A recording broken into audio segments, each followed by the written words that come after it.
Marcos, capítulo de número 9, eu quero ler com você a partir do verso de número 14. Marcos, capítulo 9, a partir do verso de número 14. Acompanhe o texto comigo, por favor. Diz assim: quando chegaram onde estavam os outros discípulos, viram uma grande multidão ao redor deles e os mestres da lei discutindo com eles. Logo que todo o povo viu Jesus, ficou muito surpreso e correu para saudá-lo. Perguntou Jesus: o que vocês estão discutindo? Um homem no meio da multidão respondeu: Mestre, eu te trouxe o meu filho que está com um espírito que o impede de falar. Onde quer que o apanhe, joga-o no chão, ele espuma pela boca, ranja os dentes e fica rígido. Pedi aos seus discípulos que expulsassem o espírito, mas eles não conseguiram. Respondeu Jesus: ó geração incrédula, até quando estarei com vocês? Até quando terei que suportá-los? Tragam-me o menino. Então eles o trouxeram. Quando o espírito viu Jesus, imediatamente causou uma convulsão no menino. Este caiu no chão e começou a rolar, espumando pela boca. Jesus perguntou ao pai do menino: há quanto tempo ele está assim? Desde a infância, respondeu ele. Muitas vezes esse espírito tem lançado no fogo e na água para matá-lo. Mas se podes fazer alguma coisa, tem compaixão de nós e ajuda-nos. Se podes, disse Jesus, tudo é possível àquele que crê.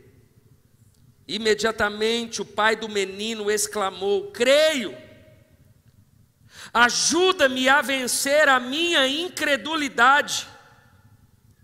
Quando Jesus viu que uma multidão estava se ajuntando, repreendeu o espírito imundo, dizendo: espírito mudo e surdo, eu ordeno que o deixe, nunca mais entre nele. O espírito gritou, agitou violentamente e saiu.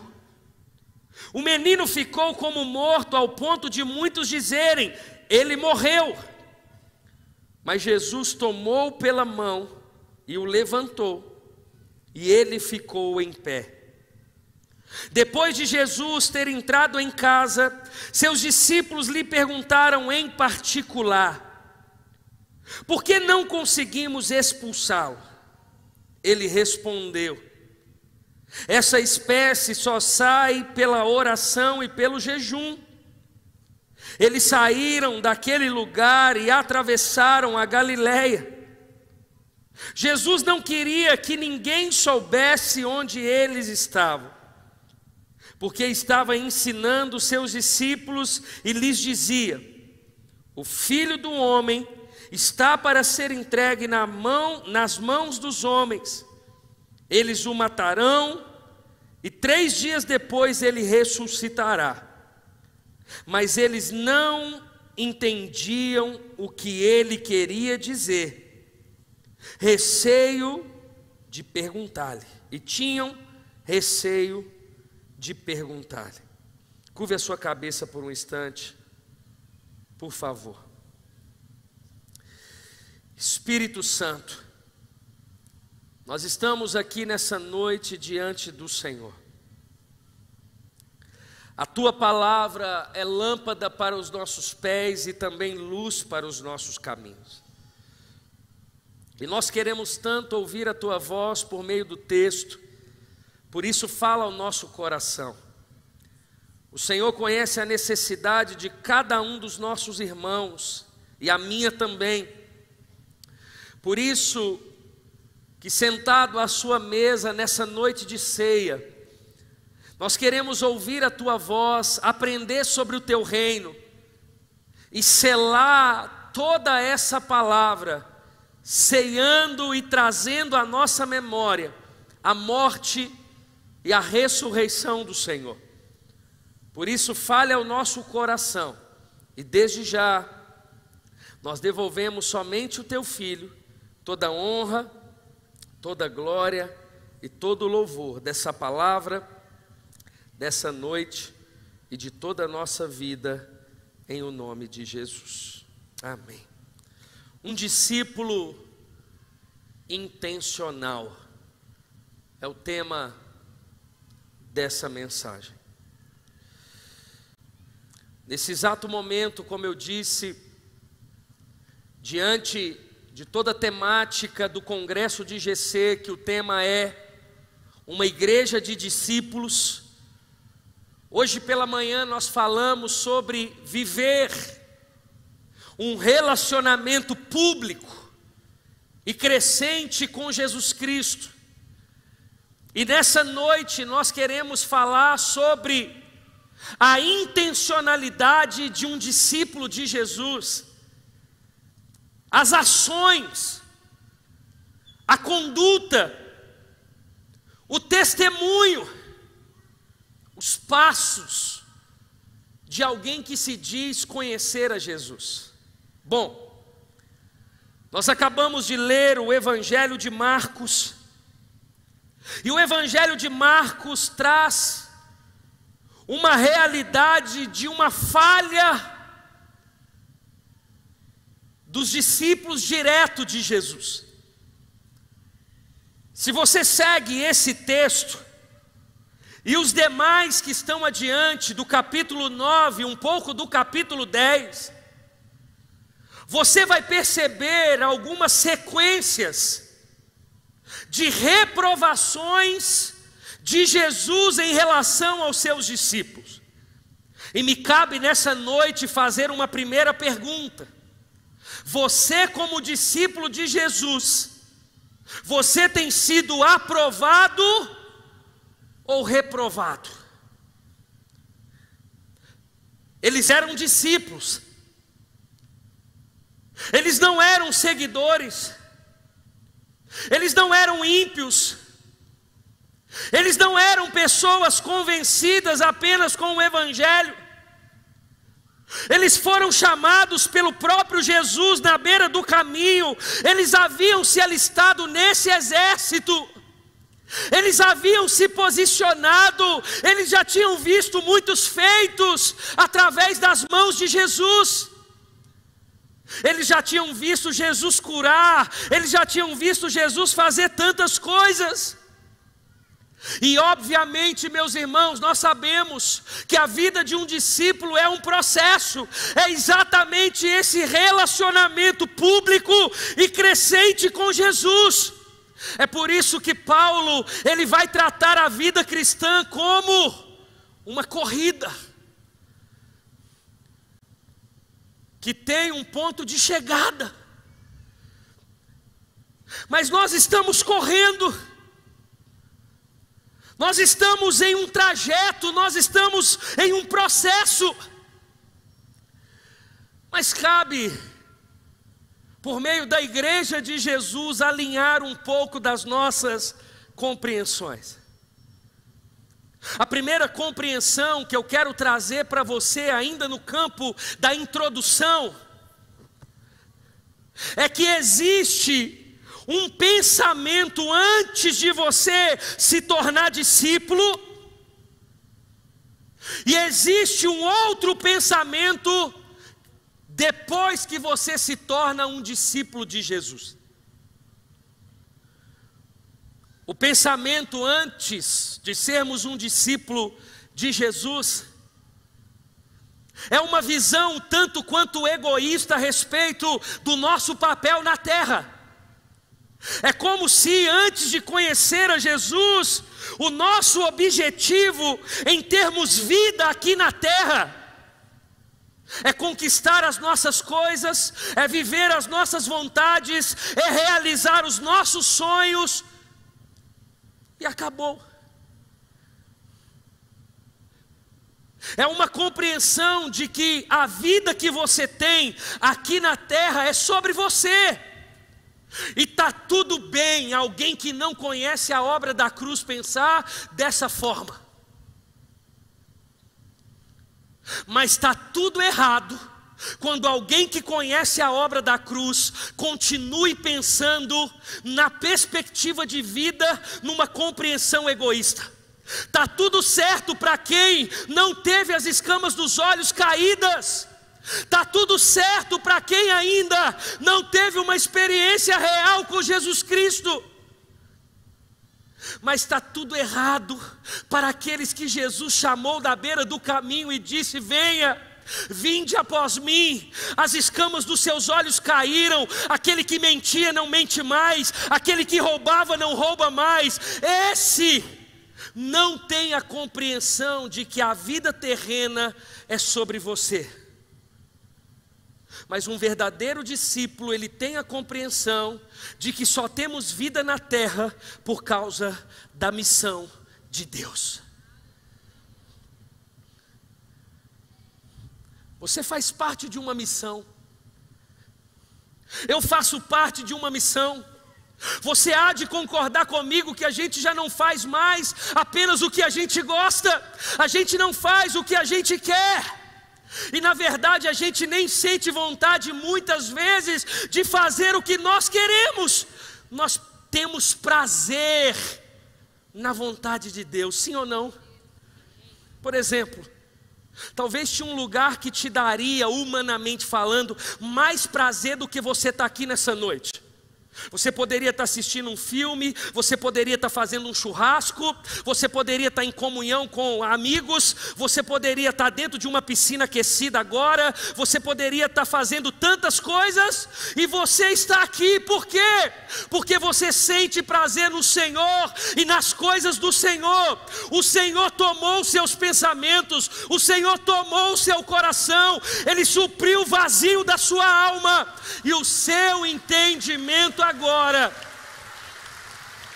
é de que a vida terrena não é sobre você, é sobre Ele. É sobre Ele. É a primeira coisa que eu quero te lembrar nessa noite. Irmãos, isso muda tudo. Isso muda a forma como eu me relaciono no trabalho, sim ou não? Isso muda a forma como eu enxergo um pecador. Isso muda.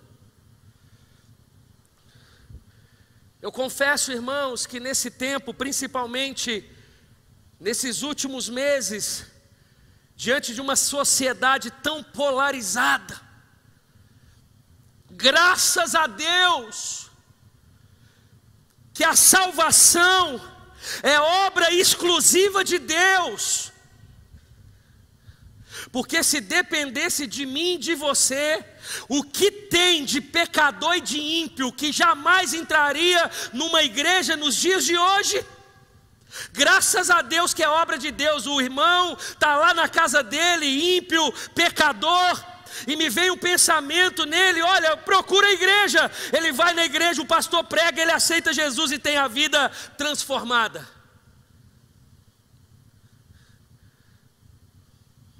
Mas no que dependesse da gente, às vezes falta uma intencionalidade diante da missão de Deus. A gente está brigando com pecador, a gente está brigando com gente que não quer Jesus, aonde a Bíblia diz para amá-los, aonde a Bíblia diz para anunciar o Evangelho, aonde a Bíblia diz para a gente ser um instrumento nas mãos de Deus, um canal desobstruído nas mãos de Deus. É isso que a Bíblia está dizendo. A Bíblia não manda a gente compactuar com o pecado, não. A Bíblia não manda a gente pecar, não. A Bíblia manda a gente se santificar. Mas a Bíblia, ela vai dizer que a igreja, ela deve, isso não é opção, ela deve ser sal e luz na terra, ponto final. O que acontece nesse texto que nós acabamos de ler?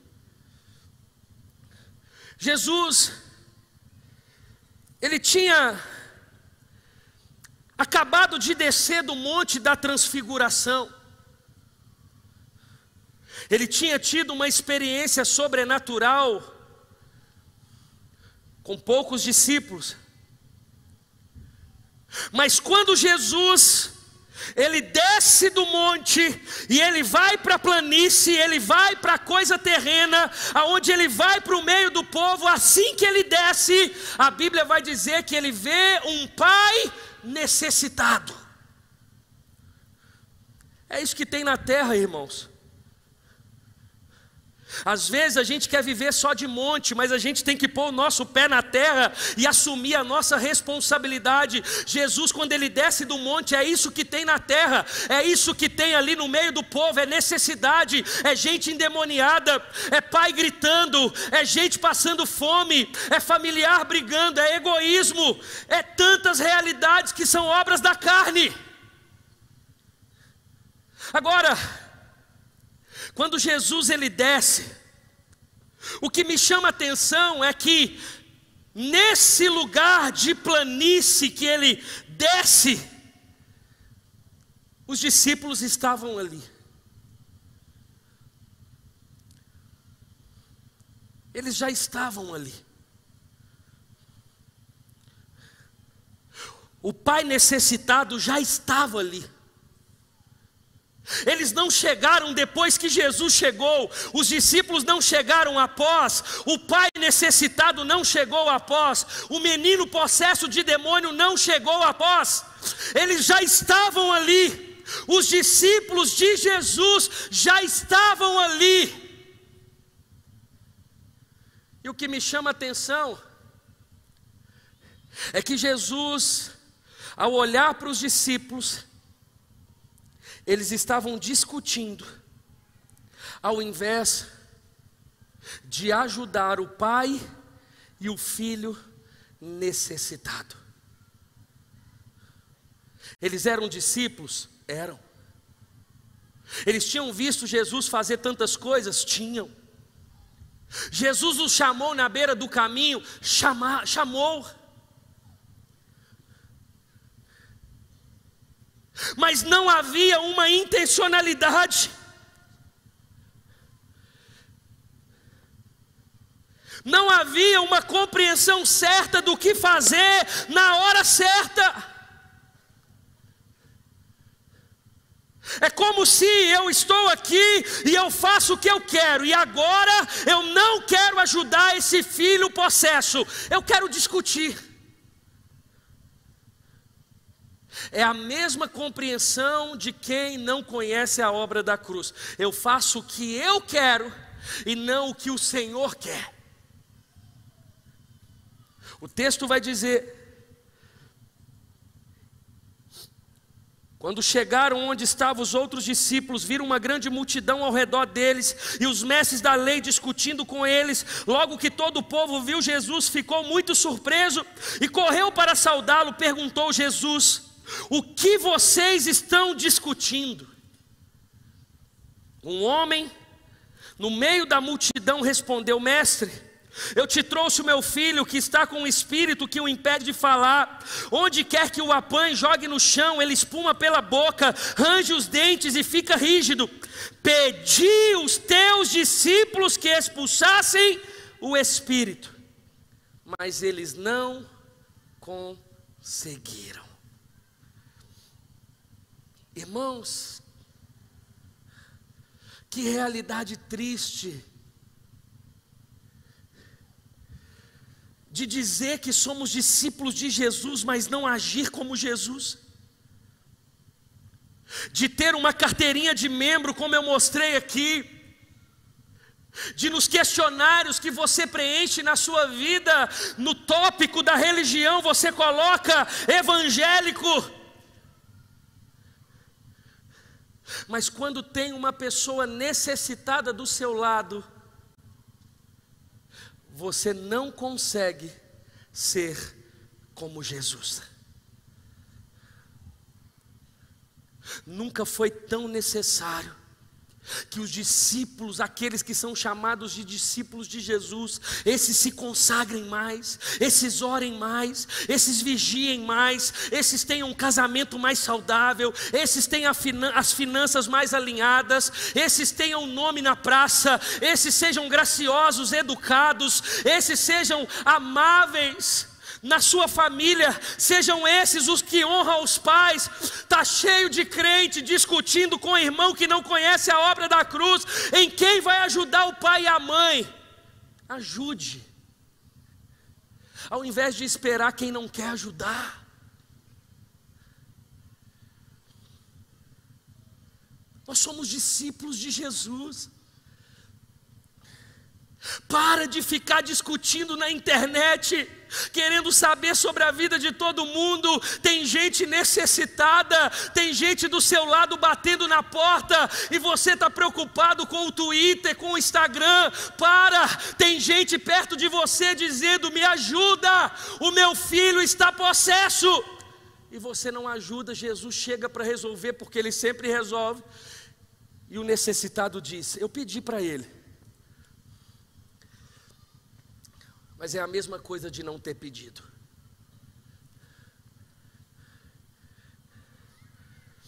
Um discípulo intencional. Eu não sei se você trabalha amanhã ou se vai emendar o feriado, mas você vai trabalhar em nome de Jesus. A sua cabeça em ir para o trabalho amanhã, ela precisa ser diferente. Não é opção para um discípulo cumprimentar quem passa do lado ou não. Pastor, mas ele não vai muito com a minha cara. Eu não sei se ele vai com a sua cara, mas você não tem a opção de não ir com a cara dele. Dá um sorriso para ele e diga: bom dia, eu abençoo você em nome de Jesus.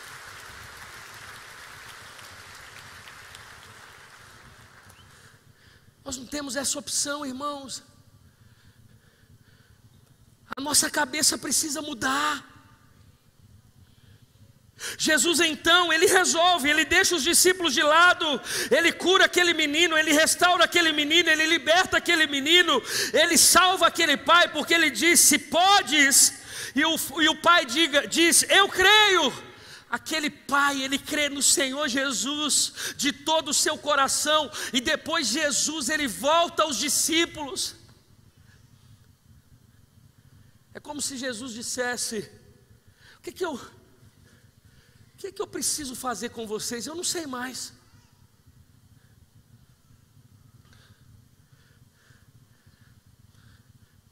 Olha para mim, disse Jesus. Como que vocês conseguem estar discutindo no momento de ter que restaurar uma vida e uma família? Irmãos, eu sempre repito isso, mas cabe nessa ministração: nós não fazemos nada mais para nós mesmos. Você acha que você trabalha para que no 5º dia útil você receba um salário? Não, isso é só uma recompensa, fruto do seu trabalho. Mas o propósito pelo qual você está naquela empresa não é apenas o salário. Existem pessoas que Deus coloca no seu lado, existem famílias que Deus quer usar você como um instrumento. Existem pessoas na sua família que não entregam a vida a Jesus. Às vezes não é nem por causa do diabo, é por causa de você, é por causa de mim. Mas ser crente assim é o que mais deve. é o que mais causa inferno na família, é o que mais joga um contra o outro. Não. Nós precisamos nessa noite ter essa compreensão de se posicionar como um verdadeiro discípulo. Um verdadeiro discípulo de Jesus não tem dificuldade em deixar a esposa ver o WhatsApp. Um verdadeiro discípulo de Jesus, ele não tem rincha com ninguém, ele cumprimenta todo mundo, ele é educado, ele ora todos os dias, ele busca o Senhor, ele honra o seu pai e a sua mãe, ele é comprometido na igreja, a sua casa pertence ao Senhor, ele é um instrumento de Deus, ele estuda, ele se capacita, ele jejua, ele ora no meio da rua, ele cumprimenta as oportunidades que ele tem, ele anuncia o evangelho, ele é intencional naquilo que ele faz, ele sai pela manhã, a primeira oração que ele faz é: Senhor, me use nesse dia. Pode ser no ônibus, no posto de gasolina, na padaria, pode ser no trabalho, pode ser no trânsito, me usa, Senhor, me usa. Entenda isso, irmãos. Nós estamos em missão. Eu disse aqui ontem à noite ministrando que nós já estamos em campo. Não adianta você dizer não, mas eu não quero ser escalado. Jesus já escalou você. Você já está com a farda de Jesus. Ele já te deu autoridade.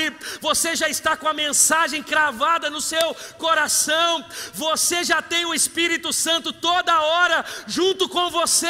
Você já está em campo. Não adianta pedir para sair.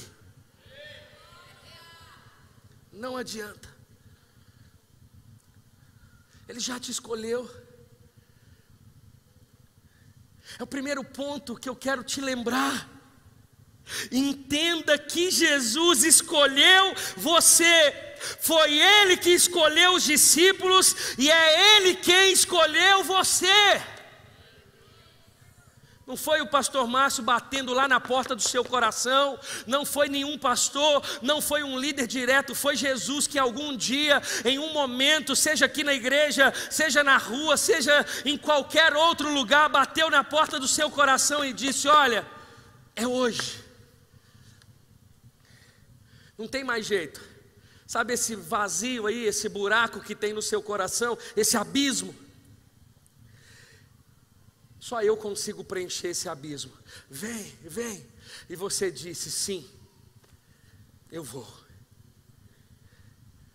Foi Jesus que te escolheu. Se fosse um homem qualquer, você poderia pedir substituição. Você poderia dizer: não, mas ele falhou comigo, não, mas ele não tem autoridade para me comissionar dessa forma. Mas foi Jesus, aquele que morreu na cruz, aquele que é nosso dono, aquele que é nosso governo. Foi Ele que disse: venha, eu quero você no meu time, eu quero você nessa missão, eu quero você nessa grande comissão. Olha, eu quero você. Foi Ele que te escolheu. Foi Ele. O que a gente precisa mais, meus irmãos? O texto vai dizer que Jesus, Ele não se importa com o que os discípulos fizeram diante daquele pai. O texto vai dizer que Jesus resolve a situação daquela família. Porque Jesus, se os discípulos não eram intencionais, Jesus era. Jesus poderia dizer: não, espera aqui, pai, deixa eu resolver um problema com esses discípulos aqui que dizem caminhar comigo. Jesus está dizendo: não, a prioridade é essa família. Discípulos, esperem. Porque se falta intencionalidade nos discípulos, em Jesus não falta. Eu posso te citar vários textos que Jesus foi intencional. Todo tempo. Jesus está aqui, Ele está indo para um lugar, Ele fala com os discípulos: pode ir indo aqui. E daqui a pouco Jesus se encontra num poço chamado Poço de Jacó. É porque ele estava com sede? Não, é porque ali tinha uma samaritana e ele precisava salvar ela.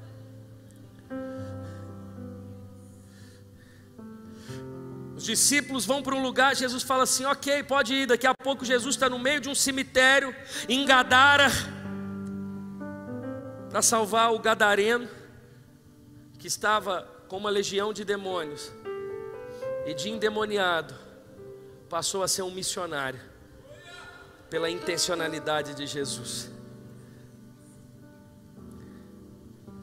Nós somos chamados a ser como Ele. Se a gente viver aqui na terra com esse negócio de que é sobre a minha vontade, irmãos, a gente é tudo. Você é seguidor, você é evangélico, você é religioso, você é piedoso, só não é discípulo. Um discípulo segue o seu mestre. Foi Jesus quem escolheu você. Segundo ponto que essa palavra fala com a gente: existem necessidades em sua volta. Jesus deseja que você seja a resposta.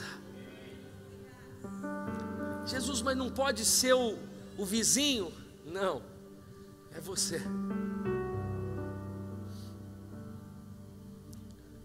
Jesus, mas não pode mandar outro? Não, é você. Aí você vai entender o porquê que Deus coloca pessoas do seu lado, que não coloca do meu lado, que não coloca do lado da pessoa que está com você. Aí você vai entender como que Deus, na sua soberania, distribuiu os dons, a vocação, o chamado de cada um. Faz sentido agora. Faz sentido você trabalhar nessa multinacional. Faz sentido você agora ser um motorista de Uber. Faz sentido agora você ter chegado aqui na igreja e aqui ser a sua casa. Faz sentido agora você ter nascido nessa família. As coisas passam a fazer sentido. Terceiro, tenha discernimento espiritual e viva todos os dias cumprindo o propósito. Sabe o que vai mostrar para você o que é prioridade ou não? O discernimento. Para os discípulos reprovados, importante era discutir a lei. Para Jesus, o importante era salvar e restaurar uma família. Tenha discernimento espiritual, sabedoria. É tudo que a gente precisa, irmãos. Se eu chego em casa agora, depois do culto, está meu filho lá de 6 anos, fazendo uma coisa, uma desobediência, alguma situação, irmãos, como se proceder? Eu vou gritar com ele perto das minhas outras 2 filhas?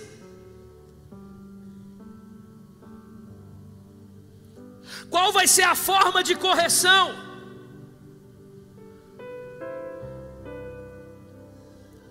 É o momento? É a prioridade? Eu não sei. Eu sei que um discípulo precisa ter discernimento para falar a coisa certa na hora certa. Chamar no quarto, ensinar, se necessário corrigir.